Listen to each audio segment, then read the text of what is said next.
would be amazing. So just let everyone know that we are going to be recording this. And if you don't, again, if you don't want to be on camera, then just let us know, or just keep your camera off. So welcome everybody.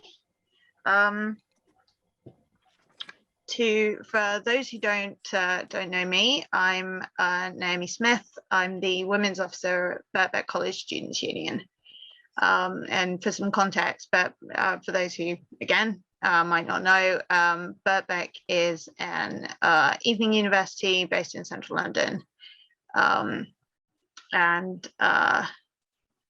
Yeah, so let's kick off. Again, I'd like to welcome everyone, especially our wonderful speakers, and thank them for giving us their time and also their labor to be with us today.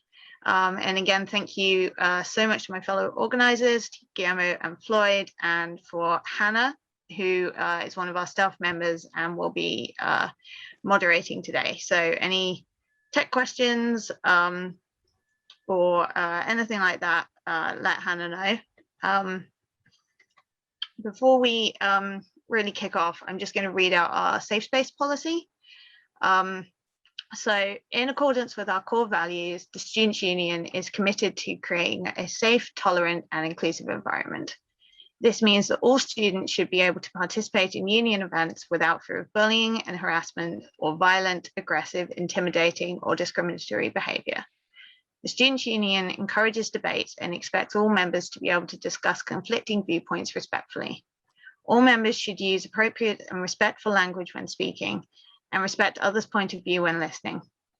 Everyone has the responsibility to uphold these principles and to challenge unacceptable conduct.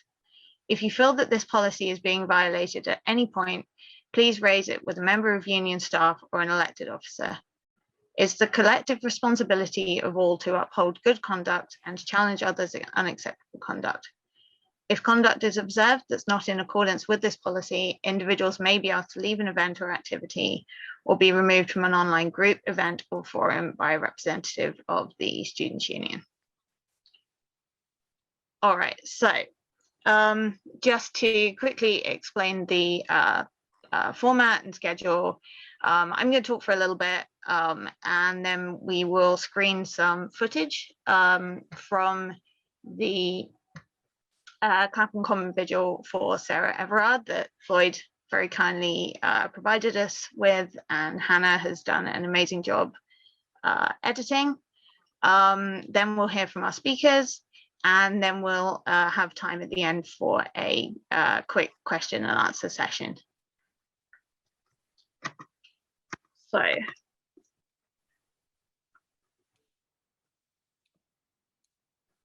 all too often, our calls for justice, for action on gendered violence, are met with victim blaming and advice for women to stay home, to learn how to defend ourselves against perpetrators of that violence, and to dress modestly.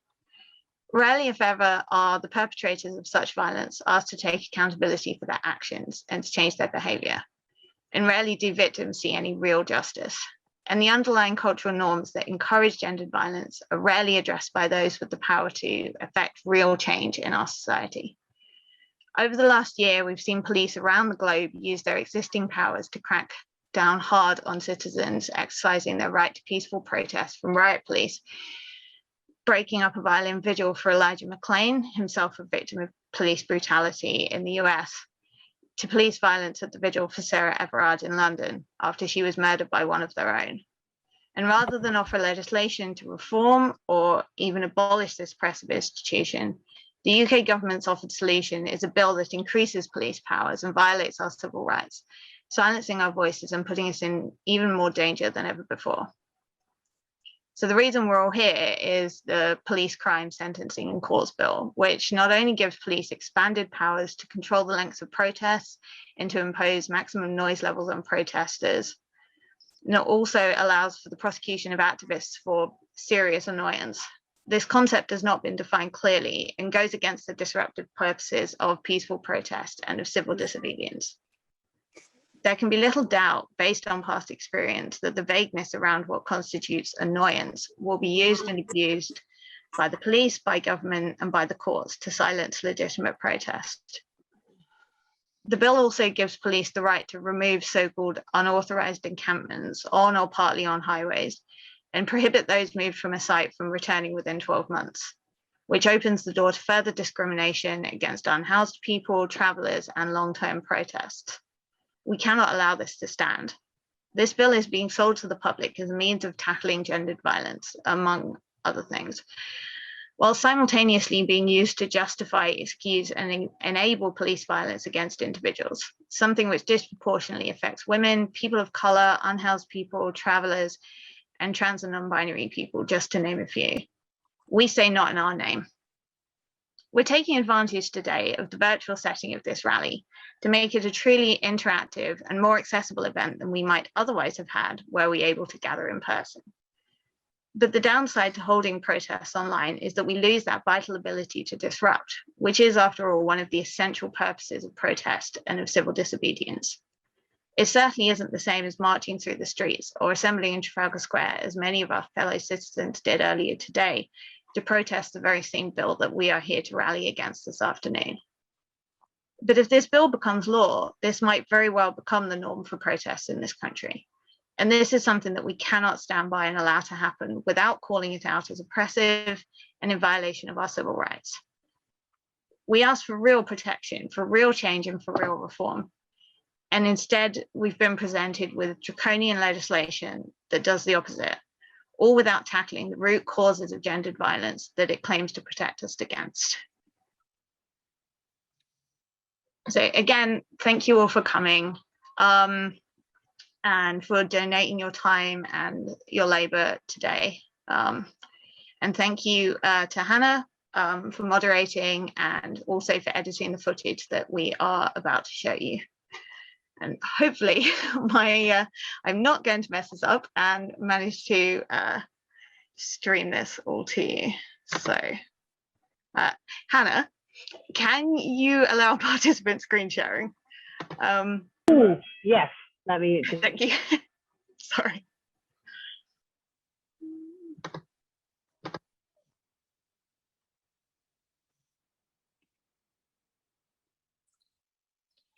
Hey, okay. All right. Okay. Can somebody give me a thumbs up if they can see that? Or shout out. Great. Okay. You're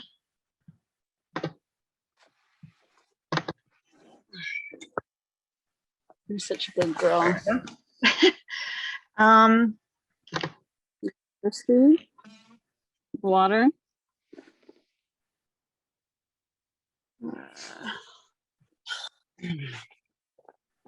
There are calls here Can in everyone hear that? London's Metropolitan Police Commissioner Dame Cressida Dick to resign after criticism over how her force handled a vigil in memory of Sarah Everard.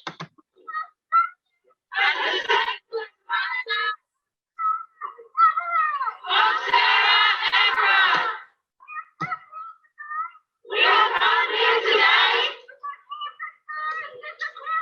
because officers disappearance. The police told women that they should stay at home to avoid being attacked. Then and now, women say no.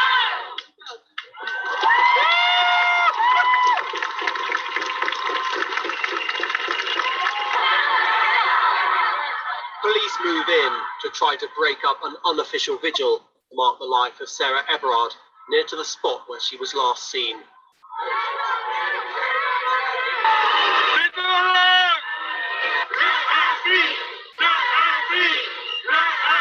More than 1,000 people had gathered. The police said it wasn't safe under lockdown restrictions, but the organisation reclaimed these streets which had cancelled its own plans for a vigil, said it was deeply saddened and angered by scenes of officers physically manhandling women at an event against male violence.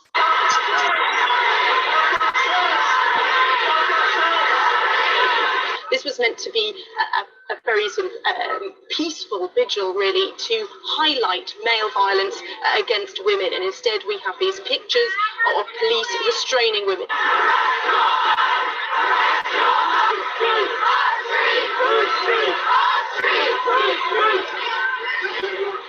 This week, in the last few days, we've seen this real outpouring from women about what it is like to be a woman walking down the street on your own. And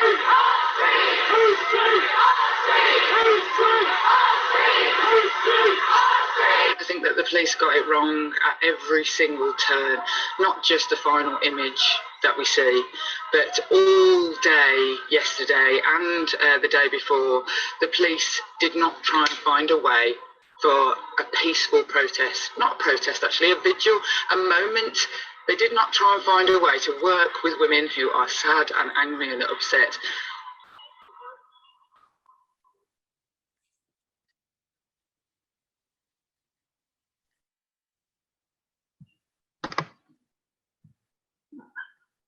Definitely exposed what I watch on YouTube for a second there.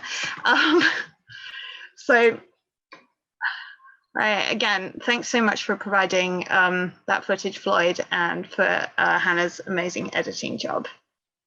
So on to what you were really here for, which is not to hear me babble for for 10 minutes. So I'm going to hand it over to our fantastic lineup of speakers.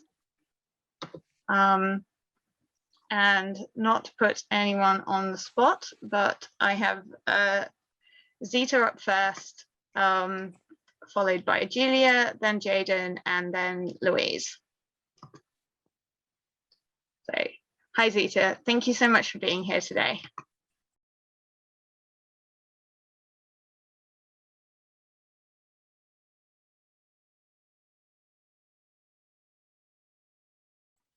Hiya, thank you.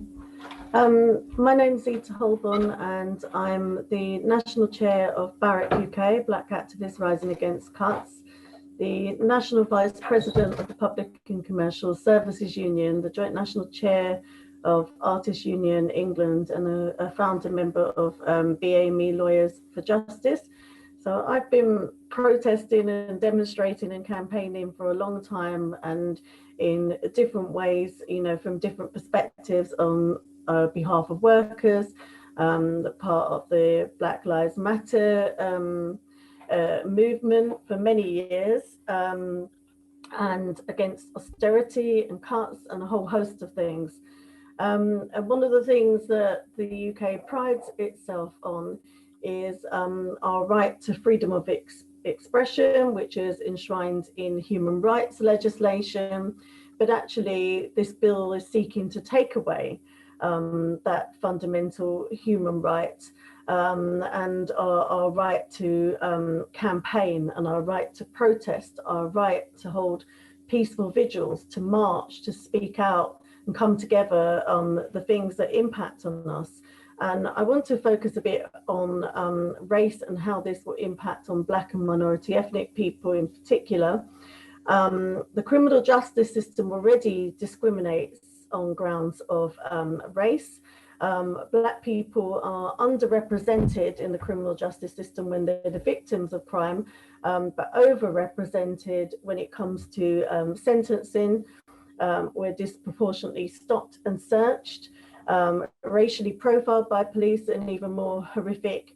As we know, sometimes you know, people die at the hands of the state, as we've seen in the USA with George Floyd and several other deaths after him, and also here in the UK.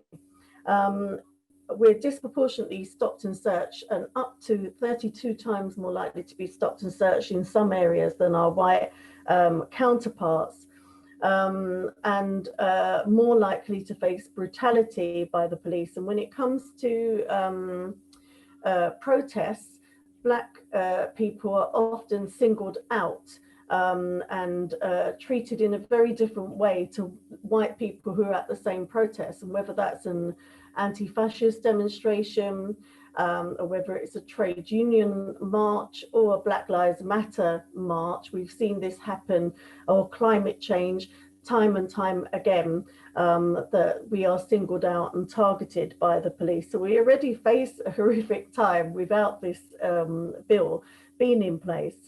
And then when we are targeted by the police, Black people face harsher sentences than their white counterparts. In fact, there are more Black men in prison than there are in university. And this is something that impacts on us in the UK, but also in the USA as well. We're criminalized when others are not criminalized.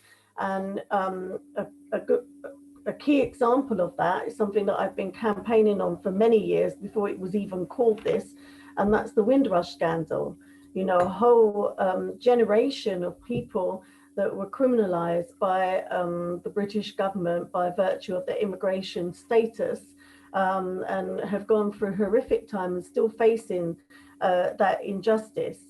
And as you know, in my various roles as a community and trade union activist, as a human rights campaigner, I've organized and been part of hundreds of demonstrations. I've been charged at by police mounted on horses. You know, I've had to give evidence in court when somebody defended me from being strongholded by the police, and they were targeted and arrested for then defending themselves after they defended me from being strangled. You know, I could be here and talk about so many examples where we've seen this happen in my union in PCS. Once when we were on an anti-fascist demo, the police targeted protesters that were carrying trade union banners, but one of the people that they targeted and arrested and were brutal towards were Black people and women. And so again, we shouldn't forget about that intersect between race and gender as well. And the right to protest is a democratic and a human right. It's important, you know, and has been important for centuries. When we look back to the fight for the right to vote, both in the USA for Black people, in the UK, through the suffragettes movement, you know, a lot of the things that we take for granted that exist now in terms of our human rights, employment rights, and all sorts of other rights came about because people campaigned. And part of that campaigning, crucial part of that campaigning has been protest.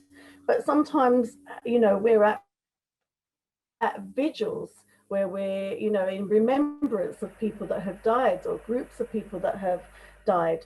You know, the campaign against apartheid in South Africa, peace for people in Palestine, and the idea that the government would want to target people in this horrendous way is totally unacceptable. And of course, that's why people have been protesting over the last few weeks, including today. It's crucial that we defend the right to protest, and it's crucial that we're able to protest and we're able to gather and come together. We also know that the bill is targeting traveller communities too, and by the government's own admission, it is going to target traveller gypsy communities and Black and minority ethnic people. So it's crucial that we come together and, you know, that we protest against the bill, we defend the right to protest, but also it's really important that people give evidence, you know, against the bill, and also, you know, respond in that way, because not everybody at the moment can go out and physically go to protest. That's why having a rally like this one is important, virtual online, as an alternative.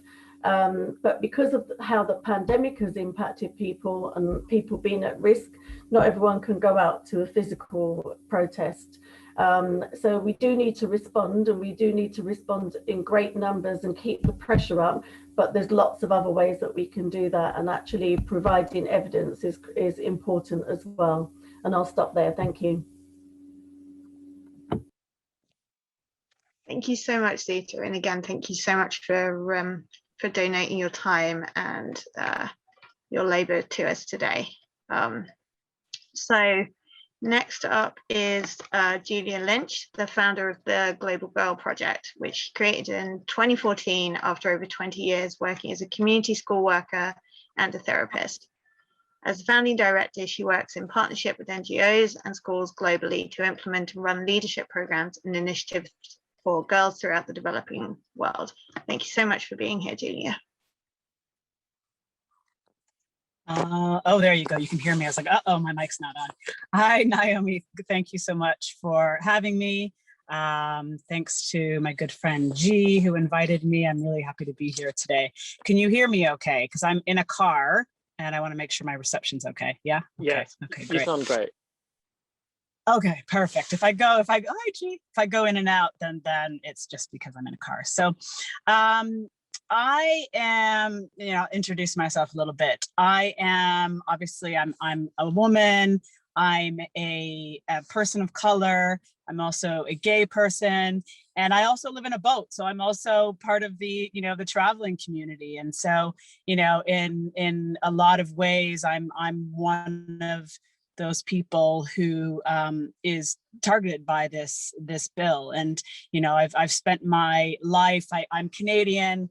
I grew up in Canada, but I've lived in the US, I've lived in the UK before, and I've worked as a social worker and a community worker in all of those countries. And so I've really had the opportunity to see different ways that different parts of the world deal with voice, because that's really what we're talking about. Deal with the ability for people to express themselves freely, and obviously different countries do it in different ways, which I'm going to talk a little bit about today. But my personal experience very much speaks to my professional experience. I've always been on the outside of things, and I've never seen myself represented. And representation is also voice, right? So what that has meant to me is that a lot of the laws that exist are not for me, or sometimes they're against me, depending on what part of me we're talking about.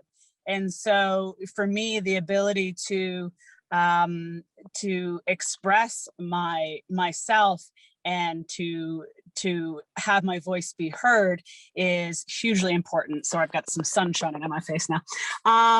And so, it's something that I think that when we look at this bill, really what it's doing, as we said, is it's silencing the most marginalized people in our communities, because people who are protesting are not people whose voices are heard, right? They're not the people who are represented in laws and policies, because they wouldn't need to protest if they were being heard and represented. And so the people who are protesting and who are out there asking to be heard are those of us who are marginalized, those of us who are not being represented.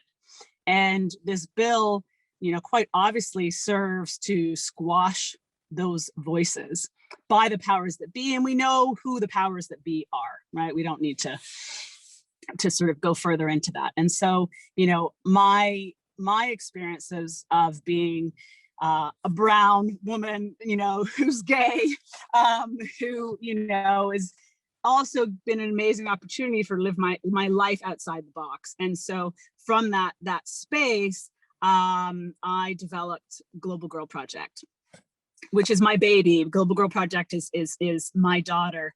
And we started 7 years ago. And really the whole aim of Global Girl Project is to mobilize the most disadvantaged and marginalized girls in our world, in the developing world, to be able to create the change that they want to see in their communities. So it's all about helping, in this case, girls to raise their voices and to be able to, for the first time for many of them, to be able to speak about what they are not okay with. And we teach them and give them the tools they need to be able to create the change that they want to see. And so my work is all focused on voice.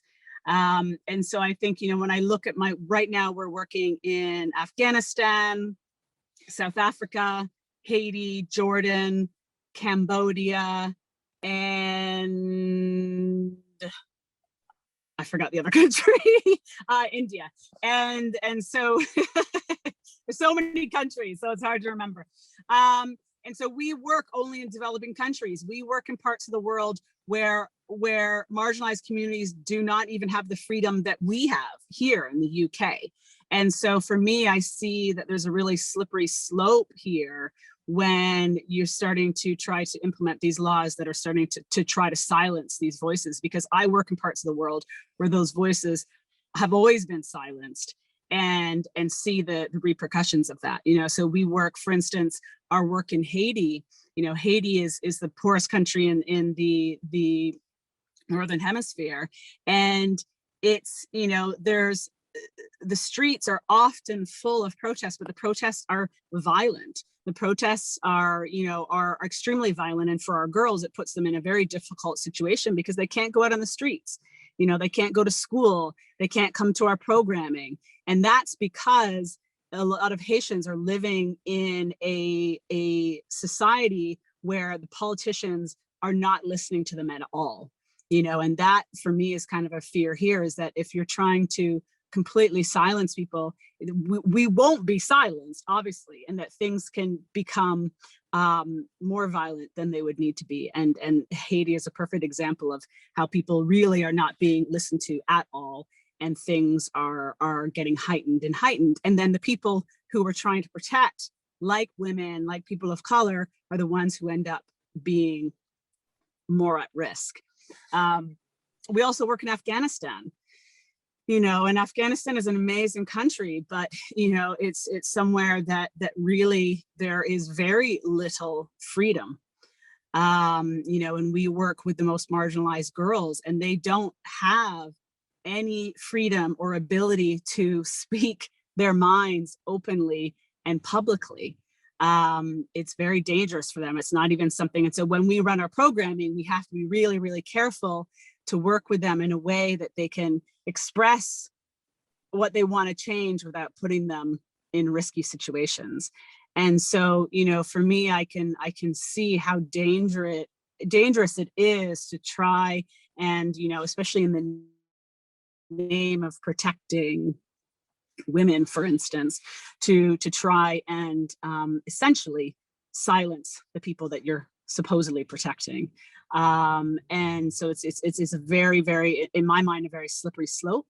And as somebody who's in many of the categories of people who are, you know, being silenced, it's something that I, you know, will continue to work against, obviously, locally and most definitely globally with my girls. And we need to be an example. The UK needs to be an example to, you know, the countries that I work in. My girls think that we live in this amazing free space. And so we need to be an example of that. If we lose that, then we are going, you know, back in time as far as I'm concerned. So thank you very much for having me. And yeah, I'm looking forward to hearing the rest of the speakers. Thank you so much, Julia. And again, thank you for being here, and thank you for donating your time and your labor to this event. So up next, we have Jaden Salitro, one of our student leaders, formerly our first ever trans students officer. And before that, he was our LGBTQ+ students officer. Thank you for being here, Jaden.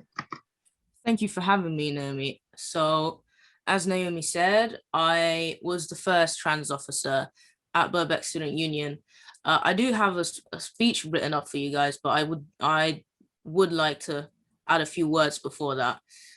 So I do identify as a transgender man. Some people may not accept that. And in today's society, that is something I have to think about. As a little bit of context, so I live in Essex. pretty suburban area. And unfortunately, very, very recently, possibly within the last month or so, a woman was unfortunately assaulted just a short walk away from my house in an alleyway that I use very frequently to go for a grocery shop. And this happened around 4 p.m., so broad daylight. And that is a setting that I would find myself in very often, you know, walking to the shop through the alleyway in broad daylight. That's what I tend to do. I never go out after dark unless I'm in London, which is usually quite well lit up and there are a lot of cameras.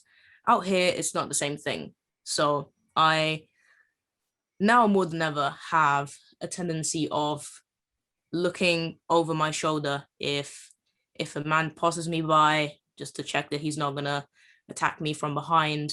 And this could be for a range of reasons. It could be because I'm simply a Black person, or someone might have a judgment on idea, speculation of what I am or who I am. Do I look like a queer woman? Do I look like someone who's trying to look like a woman? Or do I look like someone who's trying to look like a man? Either way, that could be grounds for someone to attack me. And I walk to the gym every morning at 7 in the morning through a different alleyway, one that I would consider even maybe more dangerous than the one where the unlucky woman was unfortunately attacked in. And I do look over my shoulder a lot, see if someone is following me. There are not many cameras there. The alleyway where the woman was attacked was actually going past quite a few houses, so you may have potential witnesses there, but in the alleyway that I use, potentially no witnesses at all, no cameras. There are no lights if I were to walk there in the dark, and this is something that, you know, I had to think about. The way that it really hit home was that I didn't find out about this in the news. I didn't find out about this on Facebook. It wasn't word of mouth. I had a policeman show up to my house asking me and my mother questions that could help with the investigation. So that hit really close to home, and I, you know, that woman could have been me. It could be me one day. I mean, so as a trans person and as a Black person, this is something that I really have to think about. Not go out after dark, maybe walk alongside someone else, always look after my shoulder. I have my keys in my pocket at all times in case I need to grab onto them. And this is not the way that an individual should live, especially maybe an individual as young as myself. You know, I'm only 20, I'm trying to live life as best as I can. I'm a university student. I should be thinking about my future. I should not be thinking about whether I will have a future because someone might attack me in an alleyway. So that said, I am going to read out a speech that I wrote for you guys. So as a Black, international, and LGBTQ+ individual, I feel extremely worried for me and my communities as a result of the police, crime, sentencing, and courts bill. This bill will give the police more power to carry out stop and searches.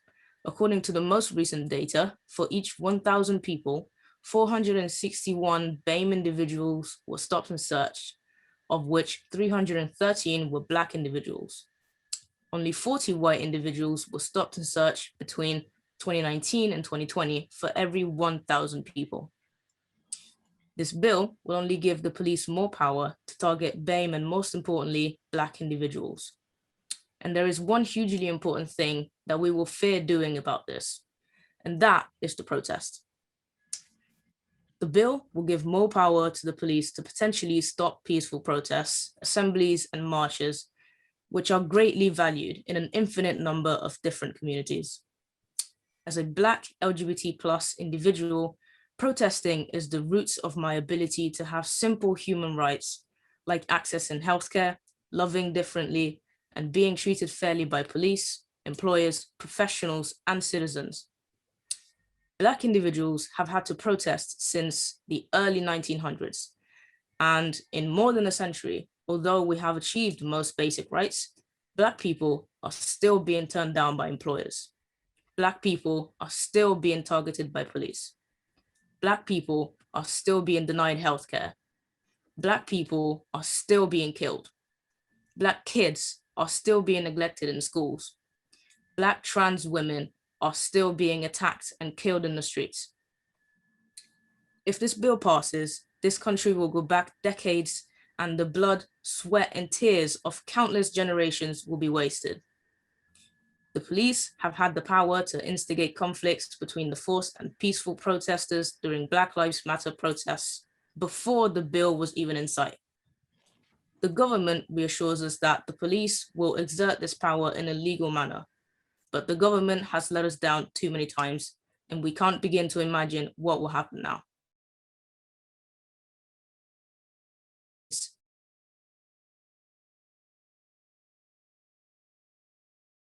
We fear for our right to speak up. It can spread fear for generations to come. It can take away everything we know, from our dignity to the food on our tables. Power in the right hands can be beautiful. Power must go to the people. Thank you all for listening, and thank you, Naomi, for having me. Thank you so much, Jaden. And thank you again for donating your time and your labor to this event. And so last but definitely not least, we have Louise Raw, who's a labor historian with a background in the trade union movement and political campaigning.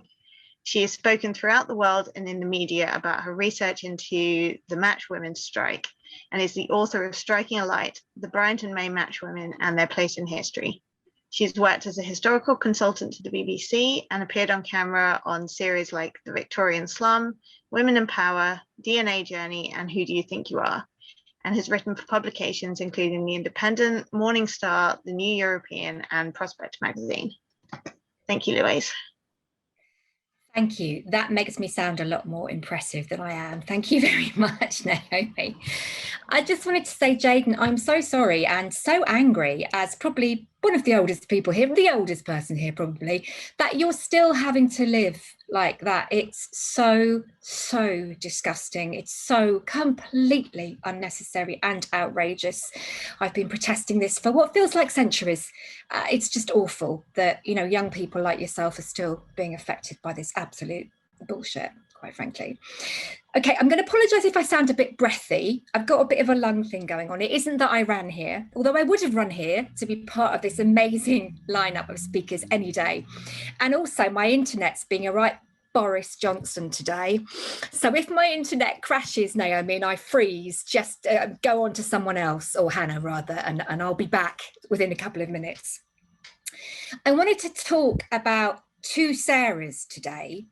Sarah Everard, but also Sarah Reid, who's behind me here with her baby daughter, and a woman whose story I've just never been able to forget. Unfortunately, well, not unfortunately, but her terrible, tragic case and death doesn't get recorded as death because of police action, and it doesn't get recorded as death because of racism. To me, it was both, and I wonder how many other women like her there are out there, or there certainly will be if we increase police powers. We already know if we give the police powers up to sort of 5 out of 10, then they'll do 8 out of 10. So let's not move it to 8, because God knows what's going to happen then. Sarah was marginalised and was failed through so much of her life. When she was 19, she was a very intelligent, happy young woman with her whole life ahead of her and a baby daughter she adored. Her daughter got sick and was in a hospice. Horrible, traumatic illness and death, very sadly, at just a few months old.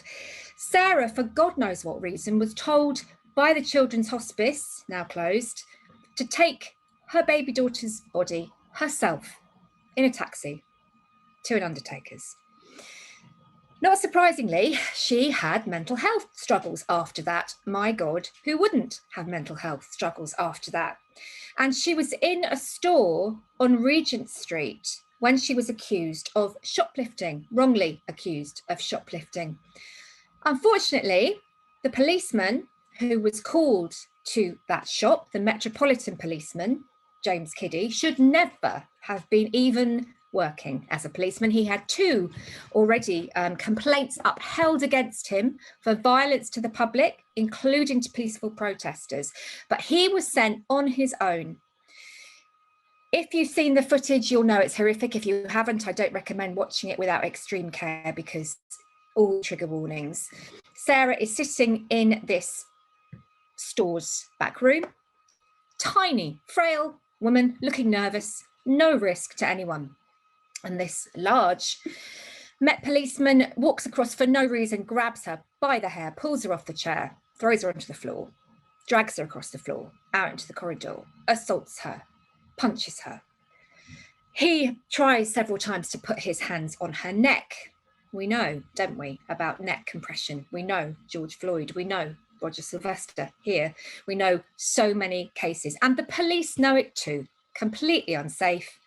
When Roger Sylvester died in 1999, I knew Roger was involved with his family's campaign. The police then at trial were told they shouldn't be using neck compression, and they knew it, or face down restraint, and they knew it because it's so extremely dangerous. But that's what he tried with Sarah. She survived that. He got community service for that assault to Sarah. She never recovered. I don't think that's surprising. She was in and out of psychiatric hospitals.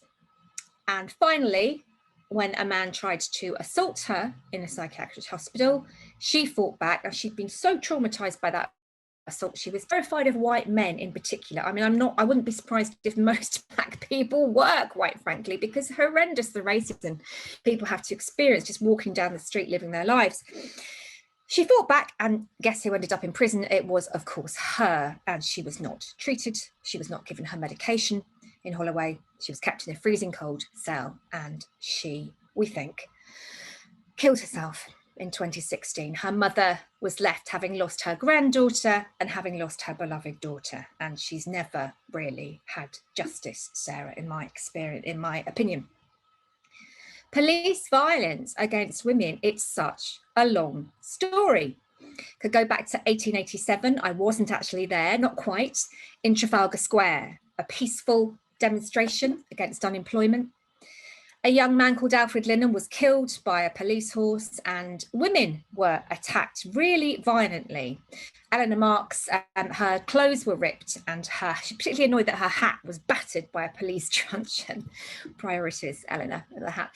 But it's, people still think, even after Sarah Everard, police won't attack women. I've had that said to me, well, they'd never attack women. That would never happen at all. They're, you know, like the police are chivalrous. No, not a thing at all.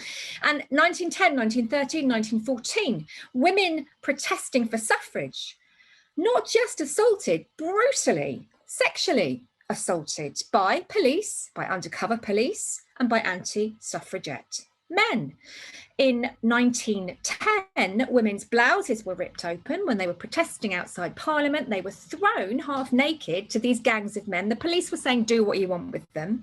They were beaten for 6 hours. 6 hours. Some of these women had fractured skulls. They were thrown from group of police to group of police. They had their skirts lifted above their head to humiliate them. Horrible sexual element. And this is, you know, at the time when we think that gentlemen were ever so nice to ladies, isn't it? Cable Street as well, the great anti-fascist protest, 1936. It's often said that housewives at Cable Street, housewives, you know, women in houses, overlooking the fighting in Cable Street between anti-fascists and police, not fascists, and police who were trying to get the fascists threw slops down.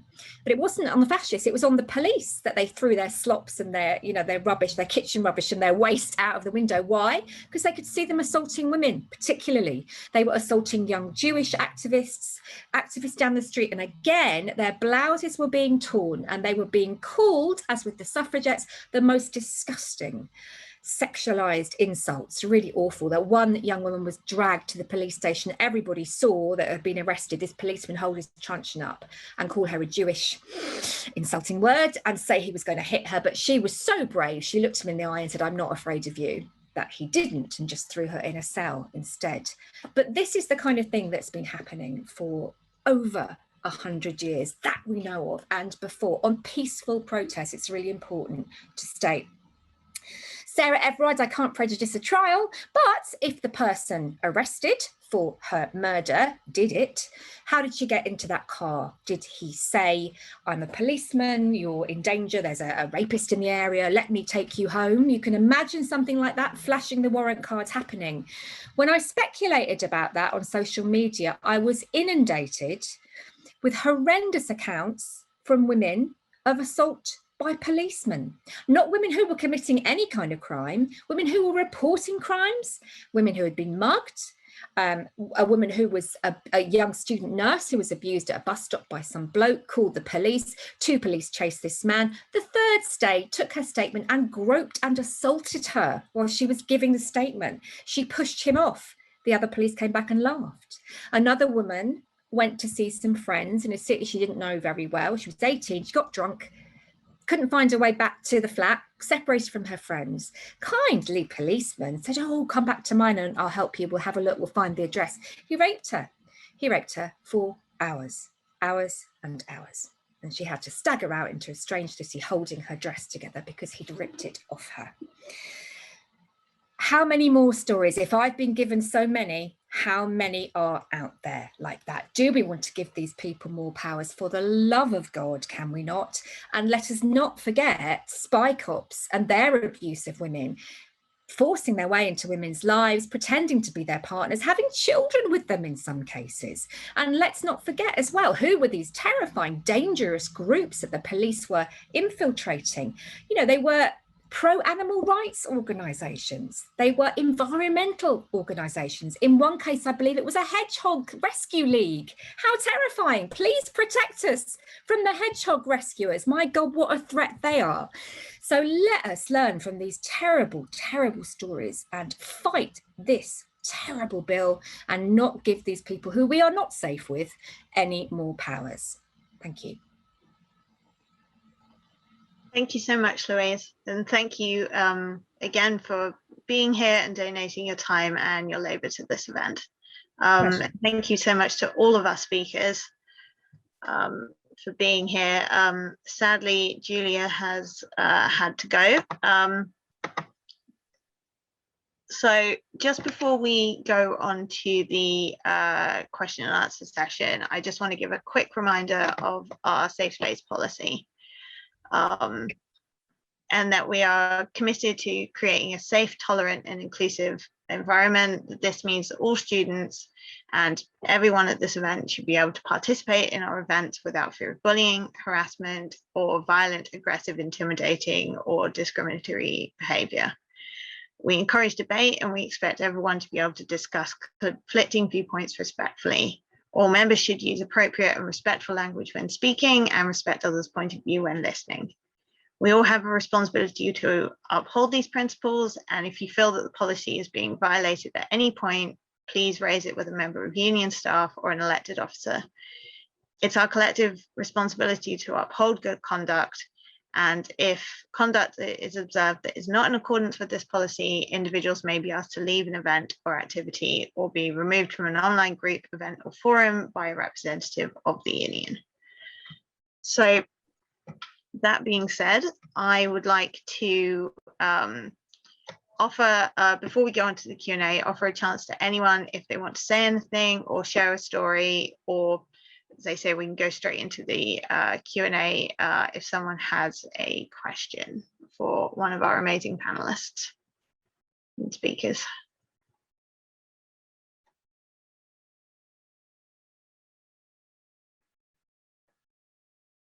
Yes, go for it, Floyd. Thank you. Unfortunately, she's gone, so maybe G can answer this. Has Julia worked with any of the First Nation women in Canada with regards to her Can't Say project? Because because funny enough, when I published this, when I published a story with regards to the 6 Asian women that had been murdered, in the States and stuff, as when I posted it on Facebook, a conversation started with other people, and someone pointed out to me, that there's an ongoing situation with regards to gendered violence against First Nation women. And even though there's been an inquiry at last, I think it concluded in 2019, but if I've got it wrong, then please someone, inform me otherwise. But nonetheless, despite this inquiry, it's almost as if the inquiry is meant to serve as state action as opposed to any actual action, if you see what I'm saying, to change, the dynamics of gendered violence in that society. So just wondering if G knows. She's actually just responded to that on WhatsApp, so I'm just going to read it for you. Okay. We focus our work in developing countries so that we don't perpetuate any of the old development paradigms of inequalities between those from developing countries and those from developed countries. There is plenty of work to be done around the world, but our mission is to work only with poor girls from developing countries. Thank you, G. And thank you, Floyd, for your question. Does anyone else have a question or an experience that they would like to share, or point of view that they'd like to share with us today?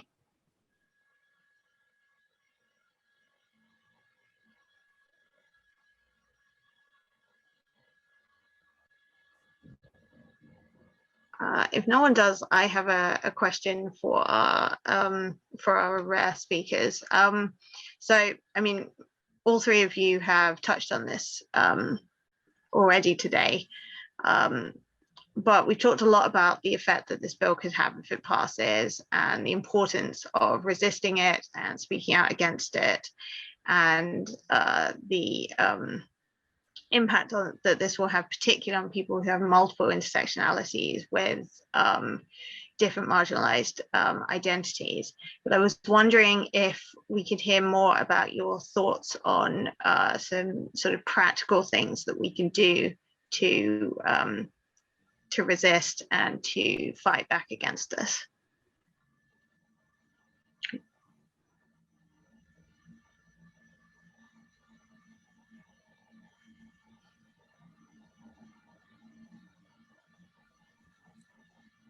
I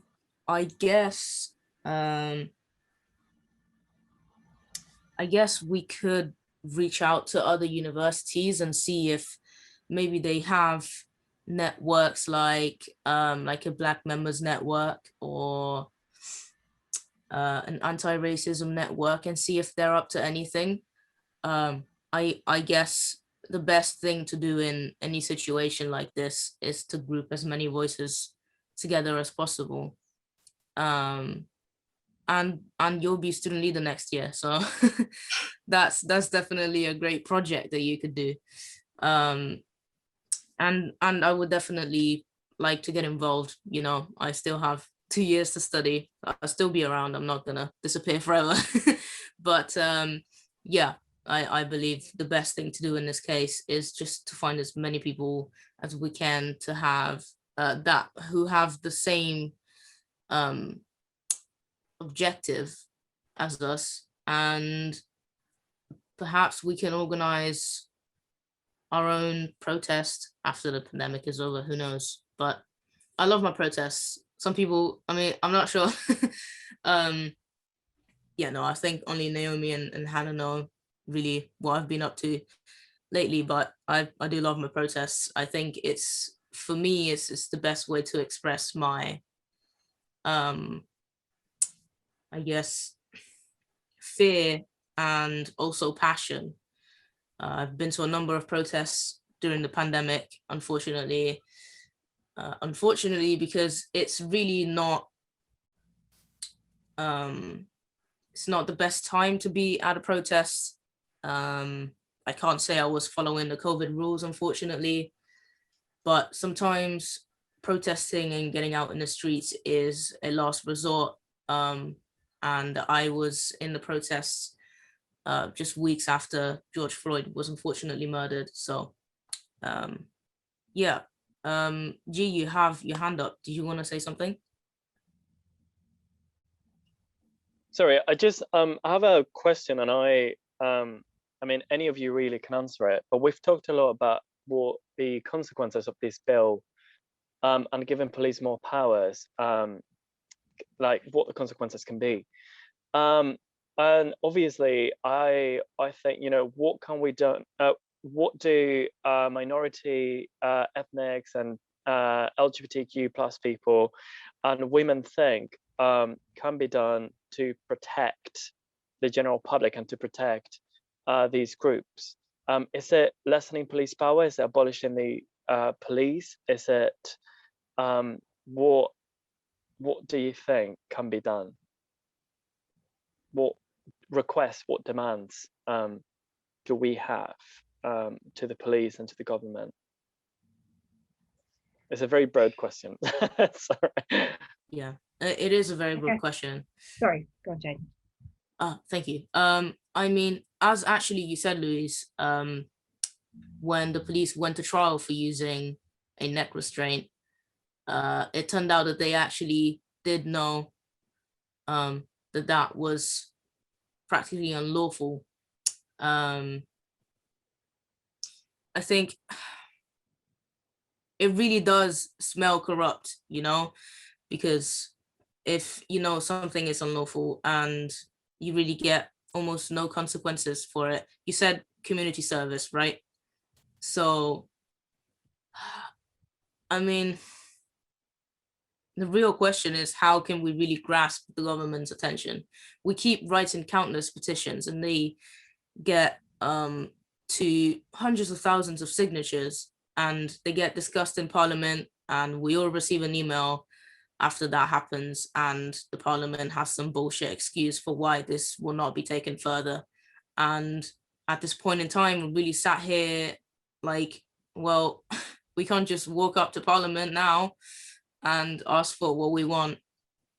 So unfortunately, I have to say I'm running out of ideas. I mean, I guess protesting seemed like it was going in a good direction, because as you can see now, they're trying to silence us, which meant that the protesting was working. It was getting to them. That's exactly the point. And now they're trying to silence us. So yeah, if anyone else wants to come in. Louise, you have something to say? Yeah, I couldn't agree more with what you were saying there. It's so important that we get out in the streets in numbers. I know it's very old school, but we're going to have to. They're going to completely ignore us and force this bill through. They probably will anyway. They've got this FU majority, haven't they? They'll certainly do it unless we make the most tremendous fuss of our lives. And that's unfortunately what we also have to do every time the police kill a Black person, every time they kill anybody. We wouldn't have got that result against George Floyd in America had people not, amazing protesters, not put their lives on the line to go out there and protest. As you know, the people that will tell us, oh, well, you know, you mustn't be angry, you must just, goodness, you mustn't, you're just being as bad as them, you know, just write a nice letter. No.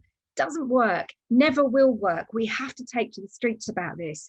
And yes, Jayden, there must be consequences when the police kill people. I mean, it sounds so ridiculous to say it, but I don't think any police officer here has ever been held responsible properly for the murder of someone. I mean, the 7, I think, policemen that were there, I have to say, were there when Roger Sylvester died. Nothing happened to them. There was an unlawful killing verdict and it was overturned. What happens is that families get tired. The Sylvester family campaigned for 7 years. They never got to grieve because of that. And they had to give up in the end because they were done. They were shattered by the whole process. And by the way, we believe the police spied on and infiltrated campaigns like theirs as well. Brilliant. Thank you, the Met Police. What a stylish and classy move to do that to bereave people. It's only going to be all of us just getting used to, I think, you know, every Saturday saying, where's the demo? And just getting out there and protesting and joining in a kind of broad front, I think, really.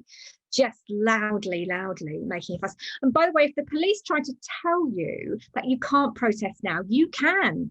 Legally, you can. You have to socially distance, but organisations like Liberty have good guidelines. You can do it. I've experienced locally Black Lives Matter being told by the police, you can't protest, you know, there'll be a £10,000 fine. No, that is nonsense. You absolutely can. Don't believe a word they tell you. Look at the guidelines first. And yeah, I think we're just going to have to get out there, aren't we? Yeah, I have to say the police will find an excuse for most things. And unfortunately, when I was at a BLM protest almost a year ago, more than a year ago, actually, back in March after George Floyd was murdered, there were two unfortunate Black men who just got stopped by police. I'm not sure whether it was a stop search or if they thought they did something wrong, or if they just randomly, you know, picked out two people who weren't following COVID guidelines out of the crowd. They took them on the side. We were on a bridge somewhere in London, and the whole crowd stopped. We all stopped walking. We were around these two Black men who were stopped, and we made sure that there was someone who could give legal advice in the crowd to stand next to them as well. And what I thought they did really great was that they actually had little cards with legal advice on them, and they were distributing them to people. I thought that was amazing. And the crowd literally stopped. We were all at a standstill. We were not going to move from these two guys. It was two white policemen who stopped them, and they weren't giving a reason either. And that's how it happens, you know. That situation could easily get heated up. Fortunately, it didn't. Or shall I say, unfortunately, because we had to give it up. We had to keep moving. We still had a long way to go for the protest. But at least the guys had some legal advice, and hopefully everything went well. But I really did love the spirit of the crowd. We stood there for a long time, make sure that they weren't getting attacked or, you know, anything like that. G, you got your hand up again. Yeah, well, first of all, thank you to all the speakers for your response. It's really powerful to hear you speaking. Just to add to that, a little story. Last summer, I was in a environmental protest in London, and we actually walked all the way from Birmingham to London to protest against HS2. Throughout lots of that incredible walk, we were escorted by the police on many occasions, especially when we were in Birmingham, and then all the way from Camden Town to Parliament Square. So, you know, there was clearly not the police didn't have any problem with us. We were, you know, cars were stopped in the street, people were moved away from us, and we weren't even asked to wear a mask in the protest. When we get to Parliament Square, there is a BLM protest going on, starting in an hour from the time we were there. And we decided to join it, of course. It was the last day of our walk, and we decided that it would be a nice way of coming together with the all the protests in London, and very important to do so. The police literally told us that they couldn't be with us anymore, and they couldn't be in Parliament Square anymore, because they already knew, they said, that the protest was going to get violent, and that they couldn't be there to protect our group, and like we stayed, we were likely to get arrested. This is literally what the police who have been like escorting our group all the way from Camden Town decided to tell us at 5 p.m, an hour before the BLM march starts in Parliament Square. And I just found we all found it so disconcerting, so like frustrating, that the same group of people who could very well protect our group were already foreseeing a violent like action even before the other march had started. And that, yeah, I mean, obviously I get targeted for other reasons. I'm an LGBT person, but it's to me that was one of it was a big eye opener for me. That even in London, the same police who could protect some people could not protect other people just on not really clear grounds. Thank you so much, Guillermo. Floyd, you have your hand up. Thank you, Naomi. One of the reasons, I mean, basically one of the reasons why I thought it was important for us to have this kind of rally was that originally I was hoping to do something, again, I had probably got the name of it wrong, but there's a feminist anthem, I think it's called Le Tige, but if I got that wrong, then please someone correct me, which basically started in 2019 in Chile, I think, which was to protest against gendered violence, and I thought it was very appropriate for us to try and do something here in the UK, or should say that the SU should should do something about that for It's Just Women's Day. I think it's important to link the issue of gendered violence, which both Julia, Zita, and Louise have already alluded to. The reason I say this is because that, had the police not screwed the pooch when it came to their intervention at the vigil, I'm pretty sure that the subsequent Kill the Bill protest, that took place the next day would not have developed in the same way, because it was such an obvious, it was such a brutal reaction from the state to what was a peaceful vigil, of which they didn't have to intervene in at all. And obviously, the other things people talked about in terms of the right to protest, if you are a trade unionist or an environmental person, obviously those are things to consider, but alongside that is the fact that Sarah Everard was abducted by someone who had the full authority of the state behind him. I mean, there is no other way, around it. And so the issue of state violence against women, but also against minorities, in terms of Black people, against Black women, against the disabled, against LGBTQ. Those are all things, of which should inform how we react to the bill, and indeed how we protest against the bill.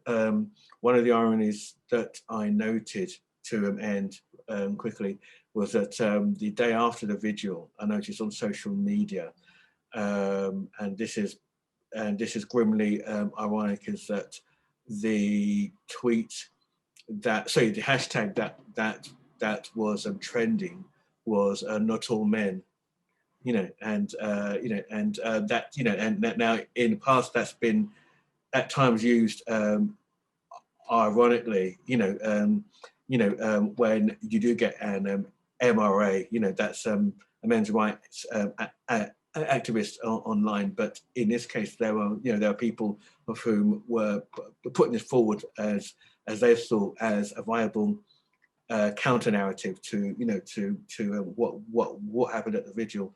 So so I think that we do need to keep it into account when we go forward on this. But I've been very inspired by listening to Jaden, listening to Louise, listening to Zita, and also listening to Julia as well, because I take what they've said along with what a number of my female friends have told me, with regards to the sort of harassment that they've been having over the years. I mean, for example, a number of my friends, and this was pre-pandemic, a lot of them have given up running, ironically enough, because for some reason wearing lycra is an obvious sign for various men that my female friends should get their boobs out. I mean, that's just one thing, that they've had to endure and stuff, and it's happened time and time again, so who knew that Lycra was so lewd, as it were. So yeah, I'll leave it there. Thank you so much, Floyd. That's an excellent summary. I think of an experience that a lot of us can relate to.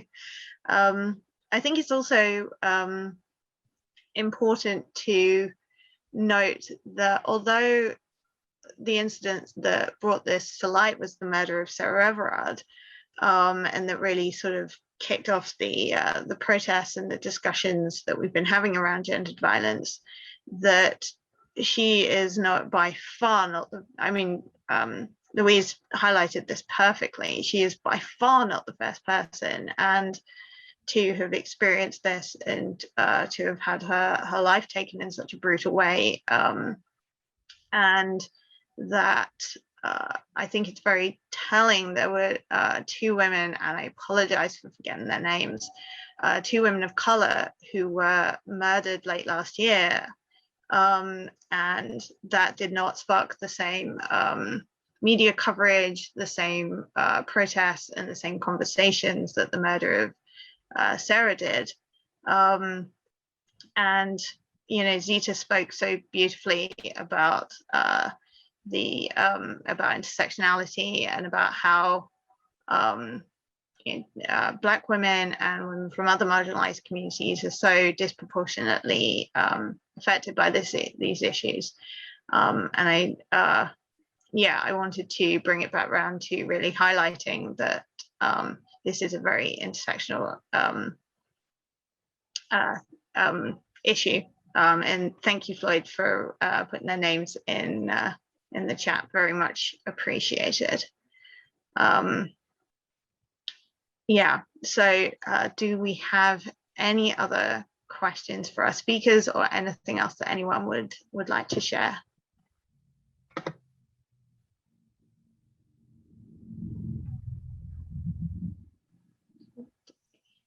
Is that a legacy hand, Floyd?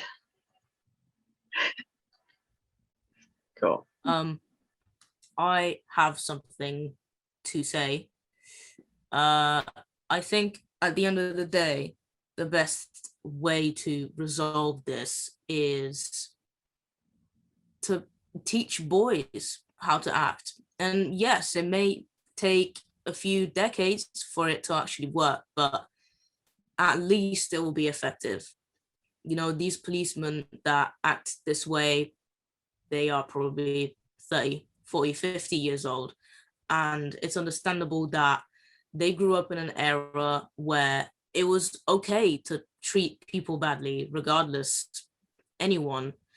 They would pick fights with other men, women,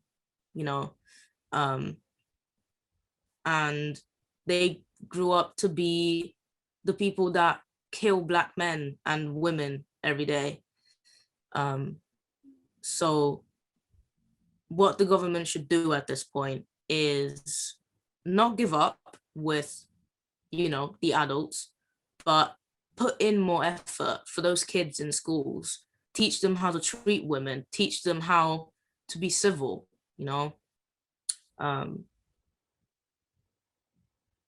words really, really do stick with children.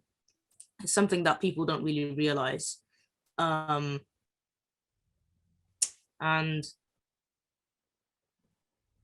yeah, I think, at the end of the day, that's the root of the problem, and that's what I think that the government should try to change.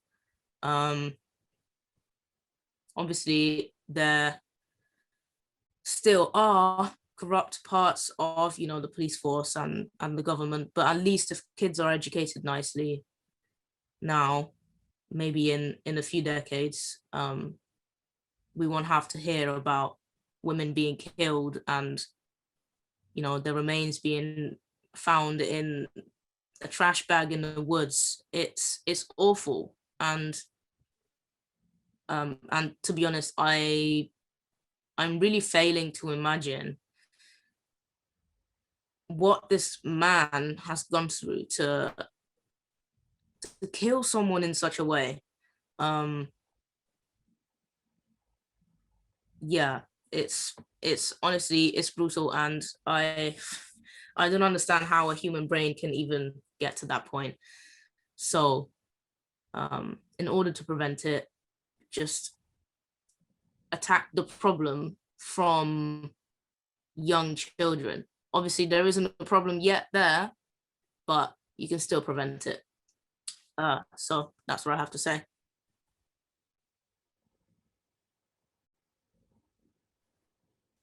Thank you, Jaden. Absolutely. This is, not a problem that we should be tackling the symptoms rather than actually finding real solutions, which is what this bill does at the end of the day. It's attempting to, well, it is pretending anyway to tackle a symptom rather than actually offer real solutions. And yeah, absolutely, I 100% agree with all of that. Absolutely. I just wanted to add on to that as well, Jaden, that was a really good point about bringing it back to education, because if you think about how education is in the UK, it's so often that young girls are taught how to avoid danger and how to keep themselves safe, and boys are taken out of the classroom while those talks are happening. And the government has such a history of not having the right education to solve so many of these issues, or at least increase awareness around it. They don't include the truth about Black history in the UK in the curriculum. They don't teach consent properly. They don't teach sex education properly. So children will get their information from the internet or porn, and there's not enough regulation in the education system around so many of these issues, which would just increase everyone's understanding and respect. Yeah, so I completely agree with the point there about education being such a key factor in how we can tackle this issue. So yeah, so I just wanted to chime in there. Thank you, Hannah. Absolutely. So do we have any last words from our panelists, our speakers, before we wrap up, I think? Yes.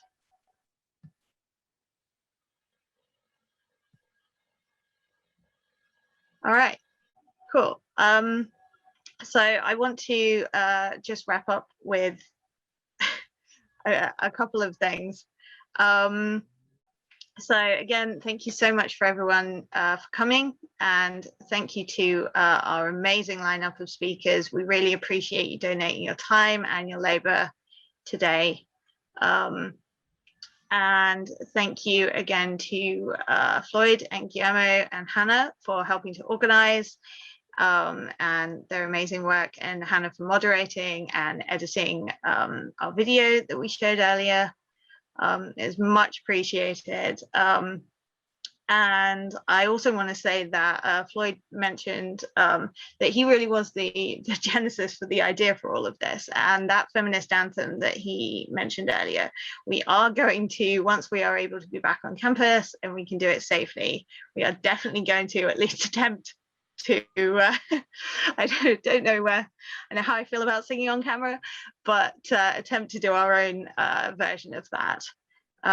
We also, as Hannah mentioned in the chat earlier, we have a really exciting event coming up in the Students' Union that's going to run for the next week from Tuesday till Friday. We're running a Women and the Environment symposium to talk about how we as academics and the students, particularly women academics and students, can work to combat the climate crisis and come at it from a viewpoint of climate justice, and discussing intersectionality, and also the sort of the campaigning work that we can do. And Hannah mentioned that we have a campaigns workshop on Tuesday afternoon.